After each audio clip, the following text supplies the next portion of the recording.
Good morning, everyone. Welcome to Tecsys fourth quarter and fiscal year 2022 results conference call. Please note that the complete annual and fourth quarter report, including MD&A and financial statements, were filed on SEDAR after market close yesterday. All dollar amounts are expressed in Canadian currency and are prepared in accordance with International Financial Reporting Standards. Some of the statements in this conference call, including this question and answer period, may include forward-looking statements that are based on management's beliefs and assumptions. Actual results may differ materially from such statements. I would like to remind everyone that this call is being recorded on Thursday, June 30th, 2022 at 8:30 a.m. Eastern Time. I would now like to turn the call over to Mr. Peter Brereton, Chief Executive Officer at Tecsys. Please go right ahead, sir. Thank you. Good morning, everyone. Joining me today is Mark Bentler, our Chief Financial Officer. We appreciate you joining us for today's call. As most of you have likely seen in the results issued last night, fiscal year 2022 was a transformational year underscored by strong organic growth. Amid ongoing global crises, from the nth wave of COVID to labor shortages and to war, supply chains have been in the eye of the storm. I believe strongly that what we do empowers our customers to set new benchmarks for success by driving excellence through their supply chains.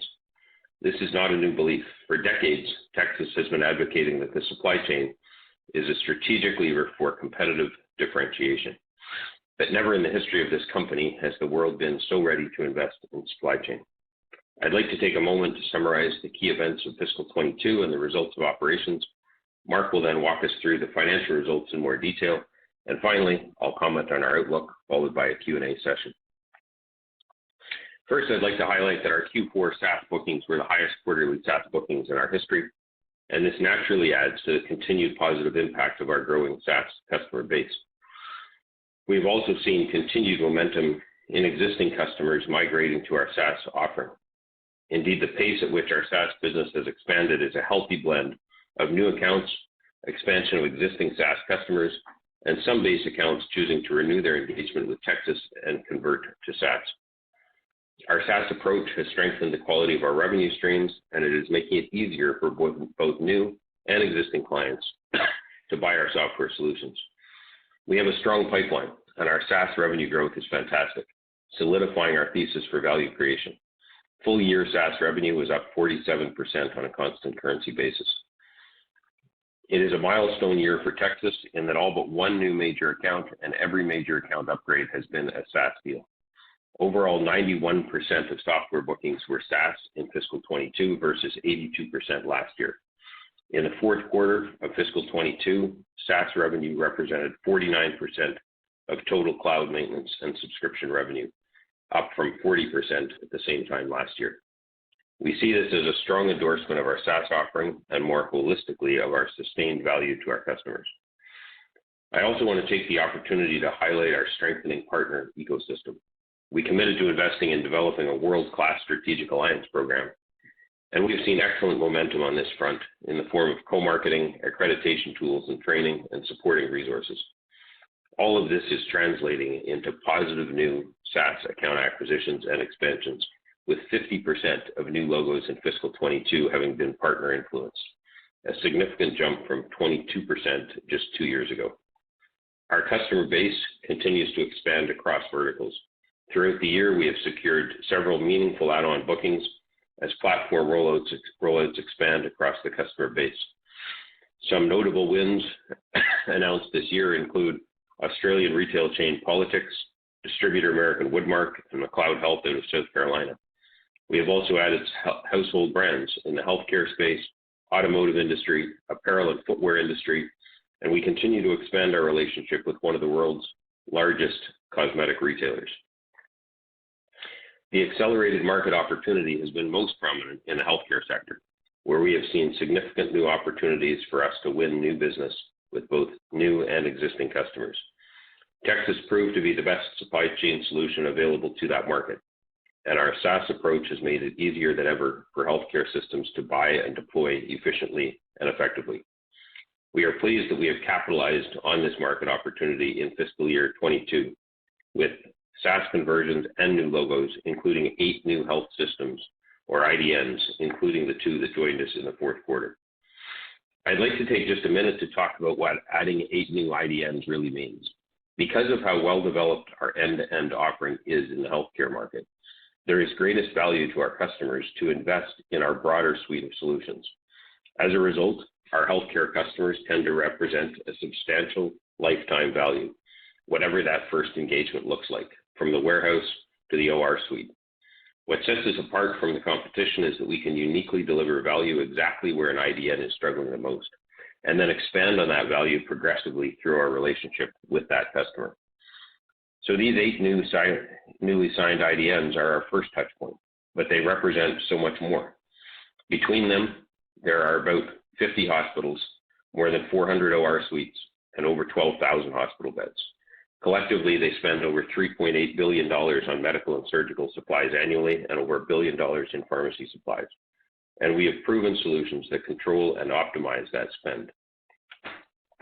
When we welcome a new IDN into the Tecsys fold, we start to collaborate with that IDN's leadership to deliver the full value of our end-to-end supply chain platform, selling into other areas of their logistics operation over time. Those 8 IDNs that signed on with Tecsys in fiscal 22 will continue to show their value as long as we continue to deliver ours, as we have with longtime partners like Mercy Health, Parkview Health, Orlando Health, and others. Looking at this from an overall perspective, with our new bookings this fiscal year, our total healthcare customers alone now provide care at roughly 100,000 beds and record over $170 billion in total revenue. To put that in perspective, that's twice the revenue of FedEx and more than half of the total healthcare spend across all of Canada. With every dollar that moves through these health systems, there is a business case for optimization, and supply chain sits at the very center of that discussion. Retail has been undergoing a bit of a renaissance where digital shopping and in-person shopping have converged into this new blended commerce model, where consumers expect to be able to shop anywhere and get their purchases how they choose. Traditional retailers are ill-equipped with legacy technologies to effectively orchestrate that blended commerce model, and this is driving investment in new software that is capable of handling this level of complexity. The complex distribution market remains a consistent source of base account revenue with positive momentum towards SaaS conversions. In addition to a national U.S. government organization, new bookings have underscored our competitive stance with third-party logistics providers, the automotive industry, electrical distributors, as well as traditional distribution organizations. All 3 sectors are contributing to our performance this year, spanning expansions and renewals by existing customers and new account growth. The pro services slowdown that we witnessed in the third quarter has continued in the fourth quarter, and we expect it to continue into the first quarter. Many projects were impacted by Omicron as executive staff and supply chain staff were hit in large numbers. That is over, but it takes a while for these projects to ramp back up. We are also seeing more of our project work being carried out by our partners. This is what is enabling our SaaS revenue to grow at over 40%, while our PS revenue grows at a much slower rate. We are pleased with this development and see it as the beginning of a shift that will lead to a higher margin mix for our business. Mark will now provide further details on our financial results for the fourth quarter and the fiscal year. Thank you, Peter. Starting with our fourth quarter results, total revenue was $34.3 million, 6% higher than $32.4 million reported in Q4 of 21. As many of you know, a significant portion of our revenue, about 65%, is denominated in US dollars. As a result, movement in currency exchange rates has an impact on our reported revenue and growth. During Q4 fiscal 22, currency exchange movements negatively impacted our reported revenue as the value of the US dollar was weaker compared to the same quarter last year. On a constant currency basis using fiscal 22 currency rates, our fourth quarter revenue grew by about 8% compared to the same quarter last year. We continue to experience strong and diverse revenue streams underpinned by a 40% increase in SaaS revenue, up from $5.5 million in Q4 of 21 to $7.7 million in Q4 of 22. On a constant currency basis, SaaS revenue was up 43% compared to the same quarter last year. Maintenance and support revenue for the 3 months ended April 30th, 2022 was $8 million, That's down 4% compared to the same quarter last year. There was a 1 percentage point impact here due to currency movements, but the general decline in the quarter compared to the same period last year is consistent with our shift to SaaS. We expect as current customers migrate to our SaaS offering, maintenance and support revenue will continue to decline over time. SaaS remaining performance obligation, also known as RPO or SaaS backlog, was $94 million at the end of Q4 fiscal 22. That was up 43% from $65.7 million at the same time last year. On a constant currency basis, that growth was 39%. Professional service revenue for the fourth quarter was $12.9 million.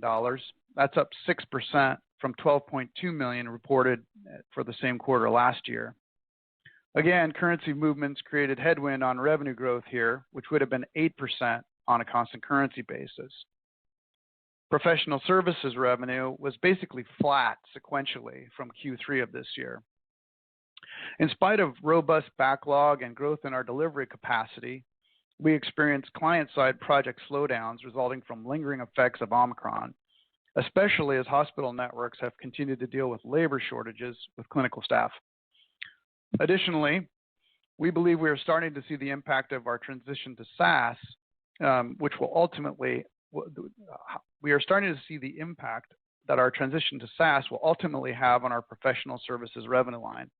That is, we're seeing a continued reduction in custom development work as customers opt for a more out-of-the-box approach to platform implementations. We are especially seeing this within our healthcare vertical, which is a growing part of our business. We are also seeing, and have been talking about this for some time, growth in our partner ecosystem. This includes partners that are involved in helping to implement our systems. We expect that over time, this will ultimately moderate our professional services revenue growth in the future. License revenue in the quarter was $0.6 million. That was down 46% compared to $1.0 million in the same period of fiscal 21. While this number may continue to be lumpy from quarter to quarter, we expect the general trend of declining license revenue to continue over time, and this is in line with our shift to SaaS. Hardware revenue in Q4 fiscal 2022 was $5.1 million, a decrease of $0.2 million compared to the same period last year, and a decline of $1.3 million sequentially compared to $6.4 million in Q3. By way of reminder, we sell primarily third-party hardware to our customers for warehouse operations and in-hospital point-of-use storage and tracking. This part of our business tends to be lumpy, and revenue recognition here is tied to delivery. Delivery timing in recent past has been impacted by global supply chain issues, and we expect this to continue in the near term. That said, our hardware backlog remains strong, driven primarily by hospital network point-of-use orders. SaaS bookings are reported on an annual recurring revenue basis and increased by 29% to a record $4.5 million in Q4 of 2022, compared to $3.5 million in Q4 of 21, which was frankly a pretty solid comp. SaaS bookings were highlighted by the addition of 2 new hospital networks, a new complex distribution customer, and significant base business, in particular with strong add-on business and a migration from our healthcare base. Professional services bookings were $14.8 million. That's up 70% compared to $8.7 million in the same quarter last year. This is up sequentially from $9.3 million in Q3 of this year. And this highlights again the lumpiness and impact of timing on reported quarterly bookings. As I indicated last quarter, we still like bookings as a metric because over time, we believe it provides a good leading indicator of business performance and growth prospects. For the fourth quarter, total gross profit was $15.1 million. That was down 4% compared to $15.7 million in Q4 of 21. Our license and hardware gross profit contribution was the main driver of this decline. As a percentage of revenue, gross margin was 44% compared to 49% in the same quarter last year. Let me unpack that gross margin decline a bit. Foreign exchange accounted for about 1 percentage point of the decline in the quarter compared to the same period last year. Combined SaaS, maintenance, support, and professional services gross profit for the 3 months ended April 30th, 2022 was 46% compared to 52% in the same period in fiscal 21. The non-foreign exchange related portion of this decline was primarily from lower professional services margins as existing delivery capacity was underutilized during the quarter. This resulted mainly from the timing of project rollouts, as noted previously. Professional services backlog remained solid at $33.4 million at April 30th, 2022. Excluding the impact of foreign exchange, SaaS, maintenance, and support gross profit margin was down slightly from the prior quarter as the company continued to add investments to scale the business. License and hardware gross profit margin decreased to 32% from 36% in the prior year quarter. This decline was primarily the result of a revenue mix driven by lower license revenue, which is of course in line with our shift to SaaS. Switching now to our expenses for the fourth quarter, operating expenses increased to $13.8 million. That's higher by $0.7 million or 6% compared to $13.1 million in Q4 of fiscal 21. Operating expenses increased compared to the same quarter last year, primarily as a result of our expanded investment in sales and marketing. Importantly, research and development expense in this particular quarter benefited from a $0.6 million federal non-refundable scientific research and experimental development tax credits generated in prior periods. Moving on to net profit. Net profit for the quarter was $2.6 million or 17 cents per fully diluted share compared to $2.0 million or 14 cents per share for the same period in fiscal 21. Net profit was positively impacted in the 3 months ended April 30th, 22 as a result of the recognition of approximately $1.9 million net deferred tax assets and the recognition of $0.6 million gain on a remeasurement of a lease liability. The latter resulted from our decision not to renew an expiring office facility lease. Adjusted EBITDA was $1.7 million in Q4 of 22 compared to $3.9 million in Q4 of 21. Net profit and adjusted EBITDA were both negatively impacted by an unfavorable foreign exchange impact of approximately $0.7 million in the quarter. From an investment standpoint, we believe our existing professional services capacity is adequate for the near term. We believe that our investment in sales and marketing put us in a solid position to grow as productivity continues to improve and expect only moderate increases to sales and marketing expenses in the near term. Our investment in research and development during the fourth quarter will impact Q1 of fiscal 2023, but we expect investment to moderate beyond that point. Turning now briefly to our results for the full year, fiscal year 2022, our total revenue was $137.2 million, up 11% compared to $123.1 million in the same period last year. That's up 16% on a constant currency basis. SaaS revenue for fiscal 22 was $26.9 million, up 41% from $19.2 million in fiscal year 21, and up 47% on a constant currency basis. Our SaaS bookings for the year are up 25% to $11.9 million compared to $9.5 million in fiscal 21.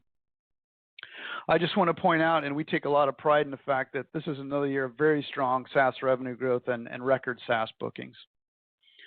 Our net profit for fiscal 22 was $4.5 million compared to $7.2 million in the same period last year. I noted above the positive impacts on the current year net profit from some tax accounting and lease obligation accounting. Foreign exchange movements had a negative impact of approximately $5.2 million on profit and adjusted EBITDA compared to the same period last year. Adjusted EBITDA was $10.1 million in fiscal year 22 compared to $16.2 million for the same period last year. Finally, we ended fiscal 22 with a strong balance sheet position. On April 30th, 2022, we had cash and cash equivalents and short-term investments of $43.2 million compared to $45.9 million at the same time last year. And we had debt of $8.4 million compared to $9.6 million at the same time last year.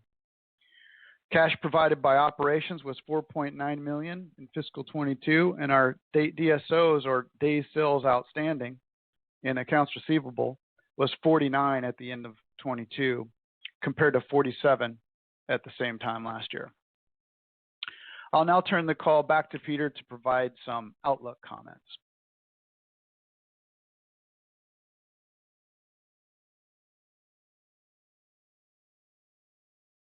Thank you, Mark. Sorry about that. I had my mute button turned on. Tecsys enters fiscal 23 with a strong balance sheet and robust backlog and sales pipeline. On the healthcare front, our own pipeline is providing us with all of the data we need. Between the growing acceptance of our point-of-use solutions and the failing grade of many existing hospital supply chains demonstrated during the pandemic, our market space is definitely showing indicators that they are ready to invest.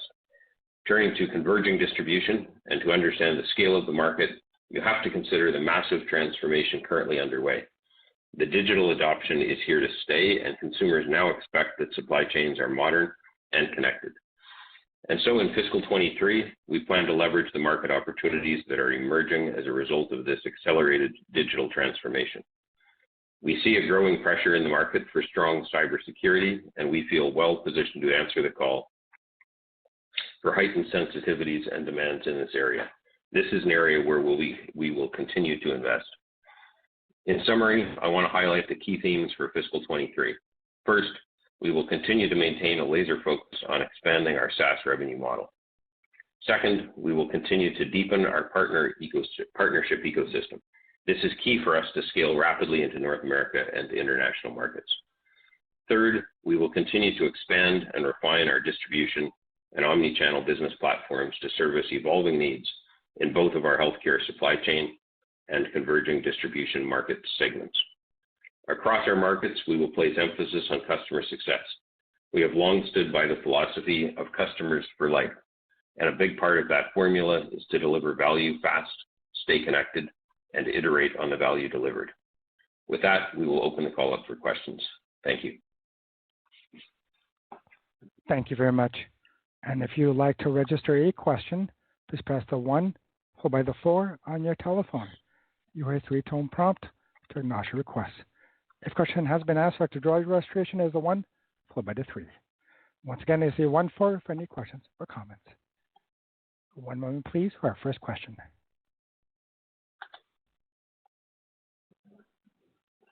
And we'll get to our first question on the line from Andy Nguyen from Raymond James. Go right ahead. Thanks, Peter and Mark. My first question is on the addition of new IDN. Given the investment you guys made into the sales team, what's holding the addition of new IDN from accelerating at a faster pace?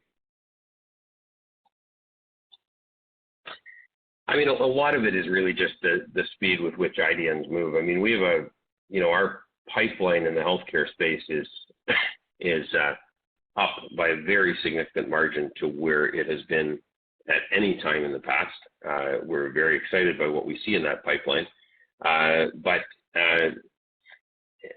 hospitals and hospital networks generally move slowly. I can tell you there's one account, for instance, that gave us a congratulations, you're the selected vendor letter back in, I think it was November, and we're still working through contracts.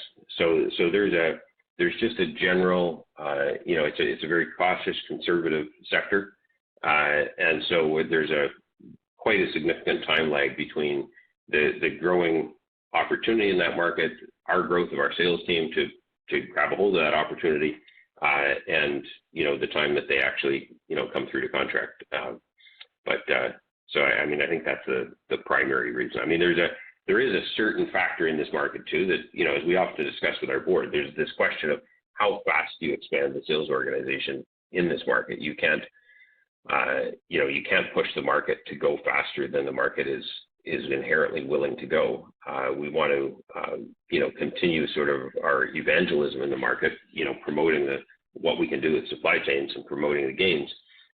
But until boards are ready to actually move and commit money to it and so on, you can't move that faster than a certain pace. But given the events in the market over the last couple of years, we're certainly seeing that resistance fading away, and we think the bottleneck is really more now on the contracting side. Thank you. And I just have a quick follow-up on the SaaS booking. So what percentage of healthcare contribute to the SaaS booking of 4.5 in the last quarter? Yeah, it was significant. It was for the year, it was approaching 70% healthcare. 68, I think, is the number. 68. Okay. Yeah. Thank you.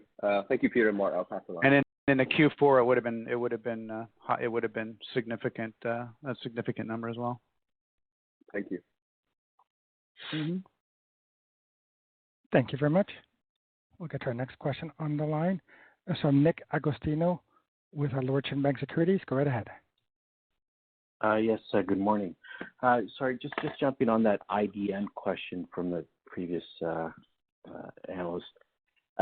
Peter, what's your comfort? I think in the past you said that you think you can get up to 20 IDNs over the next year and a half in terms of new add-ons. That would suggest, obviously, a sizable increase, let's call it, for fiscal 2023. Just giving your comments on the momentum, the bookings on the hospital side, and the fact that they're, I guess, coming back post-COVID, or at least hopefully post-COVID. Are you comfortable with that type of target over the next year and a half? Yeah, I would say we are. I mean, that's quite a number. We'd be, over a year and a half, you'd be looking at sort of moving from, 2 a quarter to 3 and a bit a quarter to get, 20 accounts done in 18 months. And, certainly at this point, I mean, anything, sort of things can change, times can change, et cetera. But certainly based on what we're seeing in our pipeline, that looks very doable. We have, the expansion we've done with our sales organization is working. Some of these new accounts that are coming in now are being brought in by some of the new account executives that we've added over the last couple of years. So it's not sort of the same, the original team doing all the delivery of contracts. So we're seeing that benefit beginning to kick in. And, as I mentioned earlier, we've never seen a pipeline like this one. There's measuring a pipeline precisely is sometimes tough, just because when a pipeline is poor, people's natural optimism tends to make them score accounts perhaps a little higher than they should. And when a pipeline is really full and really active, they tend to be almost more cautious about calling it. So it's sometimes hard to be overly precise about it, but I would say both qualitatively and quantitatively, this is the most exciting pipeline we've ever seen in healthcare. We're pretty happy with where it's at. And I would add on to that, Nick, that new IDN networks is definitely the game plan and the focus, et cetera. We did experience some very nice, interesting expansion of our healthcare base, in particular in this last quarter, but even over the course, over the course of the year, of the healthcare bookings that we did this year, 68 of the bookings we did this year in SaaS, 68% were healthcare, and roughly half of that was expansion of existing customers in healthcare, and a migration of an existing customer from on-prem to SaaS. So there's a lot of movement happening in there that isn't just a new IDN network. Okay, appreciate that color. Just going back to the hardware sales and stuff like that, I think, Peter, you alluded to supply chains having somewhat of an impact on the deliverables. In prior quarters, you had alluded to supply chains having a minimal impact. Just wondering if the supply chains are starting to have, obviously, an impact on your business. and maybe give us an idea as to maybe the revenue impact that you probably would estimate for this current quarter. Yeah, Mark would probably be able to give you a better number there. Yeah.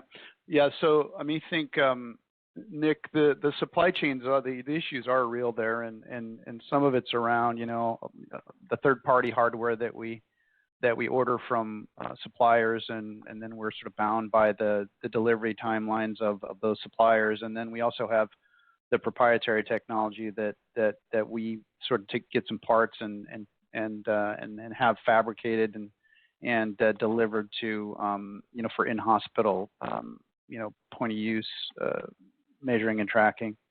And the parts on some of that stuff are taking longer to get a hold of. The lead times are still long, so that is kind of extending out the revenue picture there. It's been a bit lumpy in the last couple quarters. Like if you look at the last few quarters, it's been hardware revenue has been over $6 million. This last quarter was closer to $5 million.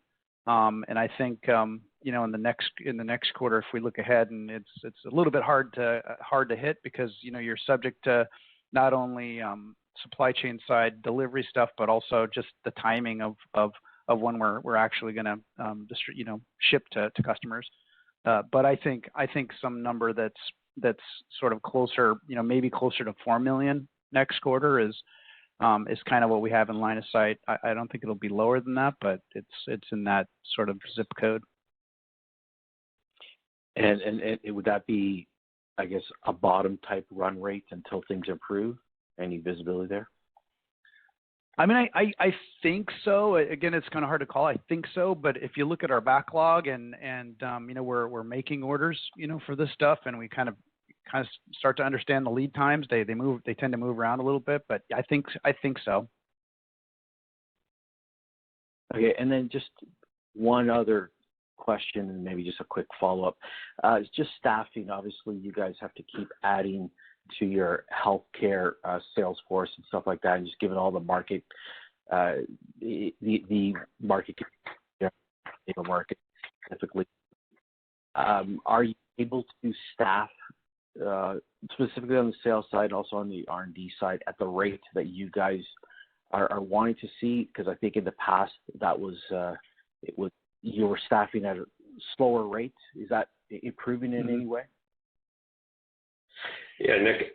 In fact, like in Q4, we basically caught up. Like it was amazing. I mean, we ran from May to December, sort of low on heads in a variety of areas. I mean, we needed professional services people, we needed R&D people. We were, right across the board. It was hard to hire staff. That wind shifted massively in mid-January. And in sort of late January, February, March, April, we pretty much caught up. And it's one of the things you see reflected in the expenses for Q4 that we just released is the expense both on the service side as far as sort of the cost of goods sold, as well as on the R&D and other areas that are part of OpEx. It sort of caught right up to where we felt we needed to be. And that's why we sort of included some indicators in the press release that we think we're kind of at a, because some of those people joined during Q4, you don't have the full expense run rate shown in Q4. That'll more show in Q1, but we're really feeling that by and large we have the heads we need for the year in front of us. We may end up adding some more heads towards the end of the year. We're still going to continue to grow the marketing side of the sales and marketing side of the house, because we think the opportunity right now is really, really strong. So we want to continue to grow the sales and marketing side, but you're really going to see a moderating in the growth of the OpEx and pro services expenses this year compared to last. Okay, no, that's good color. Everything all ties in. And just one last quick question. I'm not sure if you called it out earlier, but what was the partner contribution, whether it's on wins or whatever the case is, if you call that out? Yeah, we did, Nick. It was 50% of the new SaaS wins in the year were partner influenced. And I think you'll see we put up the investor deck last night or this morning too, and the partner influence in the pipeline is about 25%. Okay. Okay, great. Thank you. I'll pass the line. Mm-hmm. Thank you very much. We'll get to our next question on the line. It is from Maxim Barron of Cormark Securities. Go right ahead. Hi there. Thanks for taking my question. So I first wanted to start off on the strong performance you've been having on the healthcare side and the progression of the ARR from healthcare. So I was wondering if you can give any color on how you see that progressing and where you see that plateauing as a percent of total ARR. Yeah, that's a tough one. I mean, the beauty to healthcare, of course, is that it's such a defined market, right? So we know, we're targeting about 300 networks. We're now around 50. We think we can grow that to 100 within the next, few years, and beyond that, we don't see any reason why we couldn't get to 150. But as you look at that, that implies kind of at 100% penetration rate, you'd have a maximum sort of market size. I mean, the TAM is 600 million, but we're never going to get 100% of the TAM. So maybe you can get to 300 million. So there is some ceiling on that. At the same time, there's no question it is on fire right now, and it is growing very quickly. It's driving the growth. It's dominating our pipeline, and looks like it will continue to be a larger and larger piece of the business. I think just in the last year, it's grown from, what, Mark, 36% of SaaS to 40% of SaaS. Am I getting that right? Yeah, I think it was even sub 36, just under 36 to now 40%. Yep. Yeah. So I would not be at all surprised if within 12 months or so it gets very close to the 50% mark. So it's got some real legs under it. The other market, the much larger general distribution and complex distribution market, in effect has no ceiling on it, but is moving more slowly at this point in time. A lot of interest, a lot of tire kicking, a lot of top of funnel activity. But a lot of those players are still very distracted by current supply chain challenges, be it cost of containers, goods stuck offshore, goods not coming out of China. I mean, they're having trouble sourcing the product, moving the product, and handling the product. So that, while ultimately that drives change over to new system, in the middle of a crisis, it's very distracting. So that's what we're seeing in those different markets. But coming back to healthcare, I would certainly expect that it will dominate our growth for the next, at least the next year and probably beyond. Gotcha. Okay, that's helpful. And I guess just a follow up on the complex distribution side, how are you seeing customers respond to the new warehouse management system that you guys recently launched?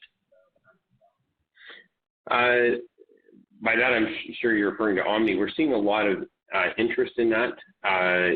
It's always the challenge when you launch something brand new and it's quite different. I mean, it's that's a system that is aimed at micro fulfillment, this sort of small warehouse that with the objective being that you can deploy it in less than 60 days, deploy it at very low cost. It's incredibly intuitive, so it does not require that much training and the setup as well is much simpler. So it's aimed at a very particular market. The challenge is always no one wants to go first. So we're in discussions with a number of different players around potentially being the first account. We've got over in Denmark, of course, they've already got it deployed in a number of sites, but on the North American side, they're say no one wants to be first. So we'll see how that goes. Certainly from an investor standpoint, though, I would not anticipate that product having much effect on our overall revenue numbers for another couple of years. I mean, we've got to make some noise in the market on the marketing side to stir up interest in it and begin to drive opportunities to it. But from an investor standpoint, I would say it's a couple of years out before it gets interesting. Okay, great. Yeah, that's helpful. And I also just wanted to ask on the services side and the capacity. So I understand you're pretty happy with where the capacity is at now, but I just want to know how much spare capacity there was in the quarter and how you see that revenue line kind of plateauing as services start moving properly through the pipe. You want to take that one, Mark? Yeah, sure. So, I mean, I think, we had, if you look at our PS revenue line in the last, in the last few quarters, you'll see it kind of up flirting around with kind of at the almost at the $13 million a quarter level. It was over 13 in Q2. It was 12.9 in Q3. It was 12.9 again in Q4. And when we were at this sort of 13 million level, we were building capacity there. And in Q4, we were underutilized. So that kind of gives you a baseline that we've got excess capacity beyond 13 million.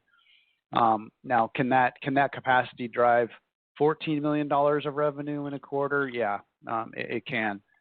Can it drive 15? Yeah, that's probably getting pretty stretchy and unsustainable. But that's kind of how I'd scale those numbers. Great. Yeah, that's helpful color. That's all I had. I'll pass the line. Okay. Thank you very much. We'll get to our next question on the line from John Shao with National Bank Financial. Go right ahead. Thanks, and good morning, guys. It sounds like the PS revenue will have a lower contribution to the total revenue in the future given the SaaS transition as well as the partners. But at the same time, it also sounds like there's the utilize the capacity with your service delivery team. So how should I think about this utilization issue in the future, and how much would it be a drag to your gross margin? Mm-hmm.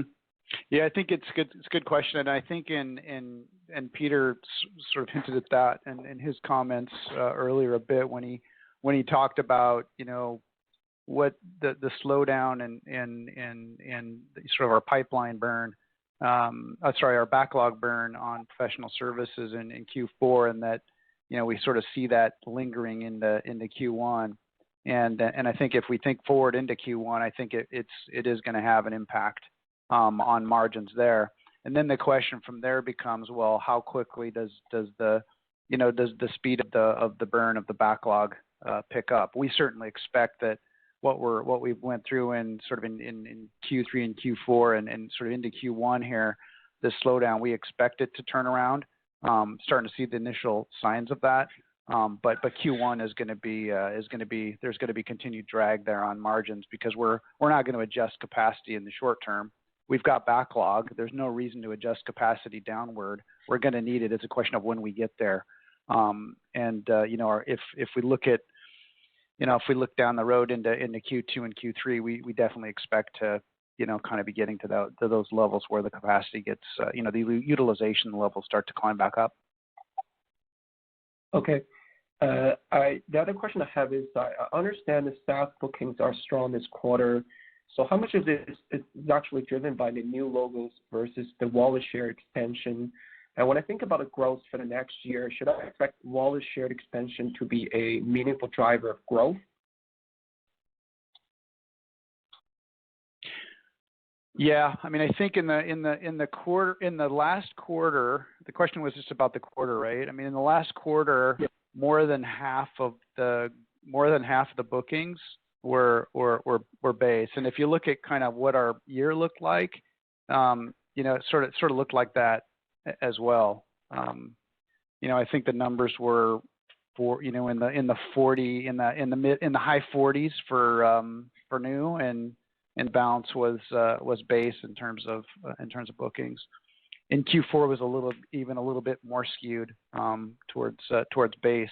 We had a pretty significant migration in the hospital network business, and I think that the two vectors are both very important. I mean, there was a kind of a balance in Q4, and when you get a chance to see the deck that we put up, you'll notice, and Peter mentioned, our healthcare business actually expand. The penetration level in our base actually jumped up a little bit markedly in the quarter. I think we're at like 27% penetration in our base now versus I think the number we reported last quarter was something like 22%. And that's coming from that non-new IDNs. It's coming from base business add-ons and expansion. So there's still a lot of headroom. We've only had 2 hospital networks migrate so far in the course of our SaaS lifetime, the last sort of 3+ years. So there's more there to migrate, and clearly the footprint is in our existing base is almost 70%. Well, actually slightly over 70% of the footprint is still white space in our base. Okay, that's great color. And my last question is related to the inflationary environment. So for your existing contract with your customers, is there a price adjustment factor so that you can bake in some of the increase at renewal?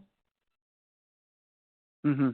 Yeah, typically we when we contract, we do have the ability to increase. We do have the ability to increase pricing in our legacy maintenance business. That is sort of usually an annual adjustment. Those contracts renew annually, and that's where they're subject to price change. A lot of the standard contracts that we have on that legacy business allow for CPI or CPI plus price increases, so they're kind of linked to inflation. In the SaaS world, we tend to have longer term contracts, 3 to 5 year contracts. Those we tend to lock in for those 3 to 5 year periods. But then when they renew, they're certainly subject to price increases. Okay, thanks, Mark. I'll pass the line. Mm-hmm. Thanks. Thank you very much. We'll get to our next question on the line. It's from Deepak Kaushal with the BMO Capital Markets. Go right ahead. Oh, hi. Good morning, guys. Thanks for taking my question. I'll try and keep it brief. It's year end, and you sometimes give us the breakdown of total revenue between healthcare and complex distribution. I was wondering if you had some metrics, because what I'm trying to get at is, what's the natural growth rate that you're seeing across these 2 different divisions overall on a revenue basis? Mm-hmm. Yeah, so we do split in the deck, Deepak, and welcome to the call. We do split on the deck that split of ARR between complex and healthcare, and that kind of moves around over time. But because the legacy base is, as kind of skewed towards complex distribution, the sort of growth in healthcare has been a little bit muted in terms of how that overall percentage of ARR increases towards healthcare. We actually saw quite a pop in this last quarter because a big chunk of that 4.5 million ARR was in fact healthcare, a big chunk of it. So that that ARR number, the percentage of our ARR business that's healthcare, moved from 36%, like Peter mentioned last quarter, to like 40%. So healthcare is like now 40% of our total ARR. So, the new business is definitely, and including base business migrations and add-ons, is skewed towards healthcare. If we look at overall growth rates in the year, Deepak, I mean, healthcare was growing, and this is scaled at the level of bookings. Healthcare was growing at 45%. Against complex distribution, against total, which was growing at about, it was about 27%. 29%. So healthcare is definitely leading the growth. Got it. Okay, that's helpful. And then, yeah, I know it's been a while since I've been on a conference call, but certainly not since we last spoke. And since we did last speak, the macro environment's changed quite a bit. And I know through COVID, the priority of supply chain spending for hospitals increased. Does a recession change that? Or, how are hospitals thinking about inflation or potential recession impacts to spending? Does it change the priority of where supply chain investments stand? Or does it change just the amount they're willing to spend? And what are they kind of signaling to you guys? I mean, so far, Deepak, what we're seeing, and I mean, this is when I say so far, I mean, I'm giving you sort of pretty real-time feedback, as opposed to, I mean, most of what we discuss on these calls is as of, last quarter, April 30th, whatever, whereas, this relates to sort of what is happening in the field right now. And what is happening in the field right now is there's an urgency in healthcare to get new supply chain systems selected and implemented like we've never seen before.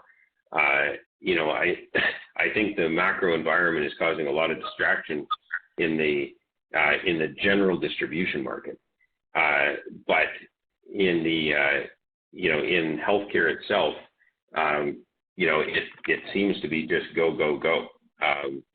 I've mentioned to a few people. I was at a conference at the end of April where it was a healthcare conference with a lot of IDNs there. And that conference hadn't been held for a couple of years due to COVID. But it was fascinating for me. I talked to, quite a number of IDNs while I was there at the conference. And every single network I spoke to was either a current Tecsys customer, a current Tecsys prospect, or had us in their plans for the next couple of years. So it was just pretty exciting. I left that conference going, wow, okay, this industry is on the move.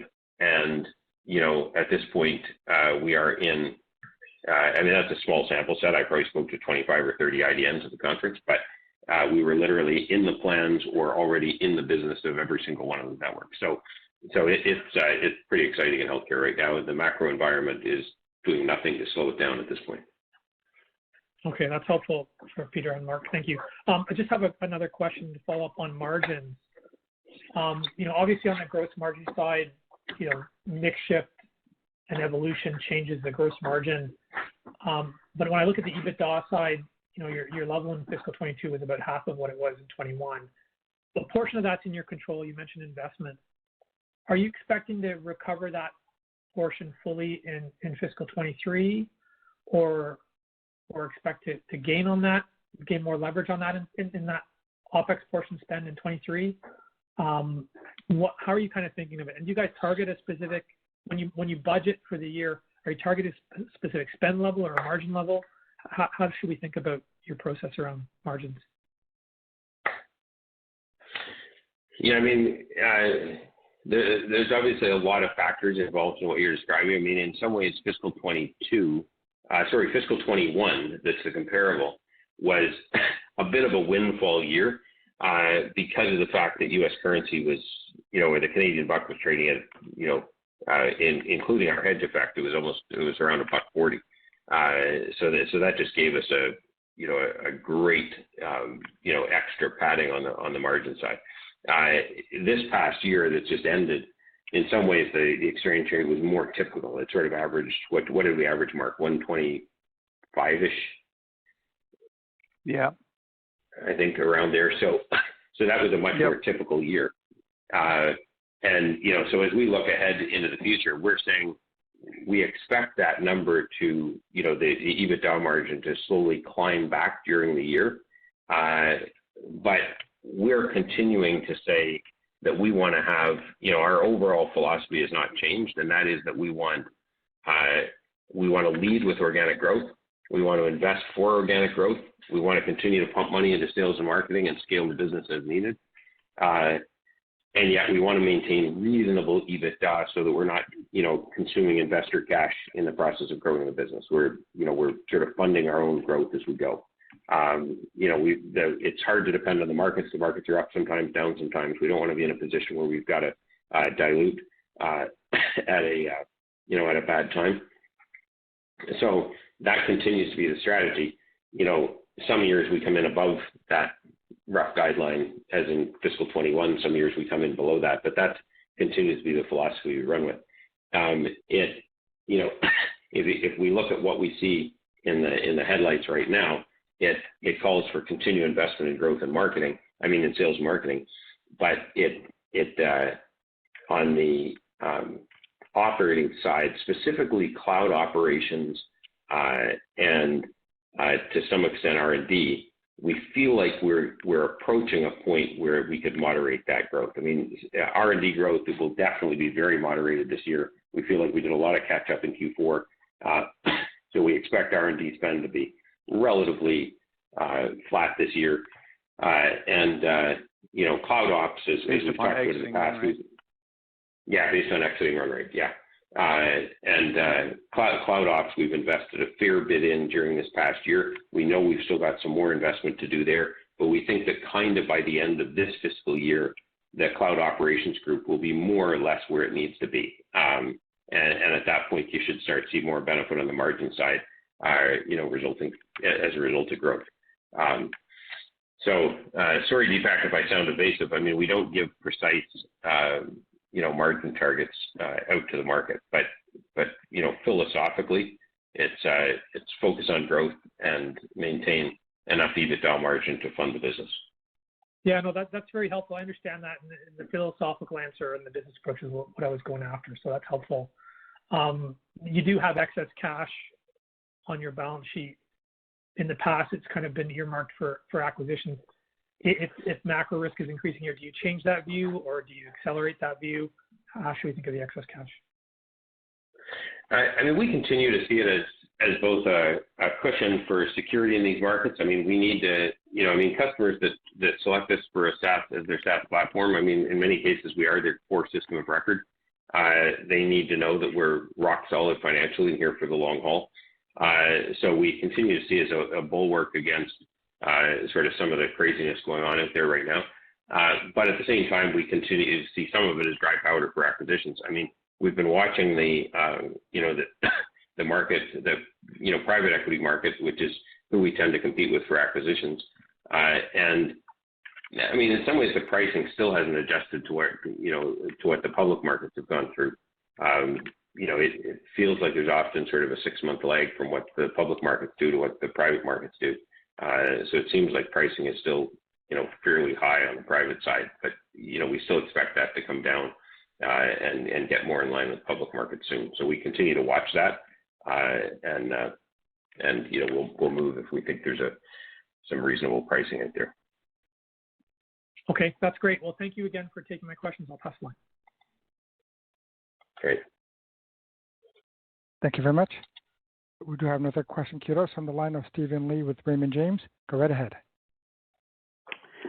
Thanks. Hey, Peter. I'm hoping you can reconcile something for me. So I heard you say it's go in hospitals, but at the same time, you did mention there's a lot of inertia. Can you reconcile the two? Thanks. Great question. I've been trying to reconcile those two for about 5 years, I think. There is a lot of focus from a board level in the hospital space to say we need to implement new supply chain platforms. We need to modernize our approach to supply chain. We need to save, the millions of dollars that are currently being wasted in supply chain, et cetera. So a lot of that pressure is there. It's now coming from the boards. It used to be the other way around. If I go back 2 years, it was the management team starting to pressure the board to invest more in supply chain. Now it's the boards putting pressure on management teams to hurry up and get new supply chain platforms in place. So that's that sort of urgency that we see in the market. At the same time, nothing happens. Like, by and large, this industry does not know how to do anything fast. So as much as there's urgency there, the contracting process takes a while. The security process, they all have, audit teams to audit the security platforms, make sure it passes the test. Then there's the teams that have to look at interfaces. They only move at a certain speed.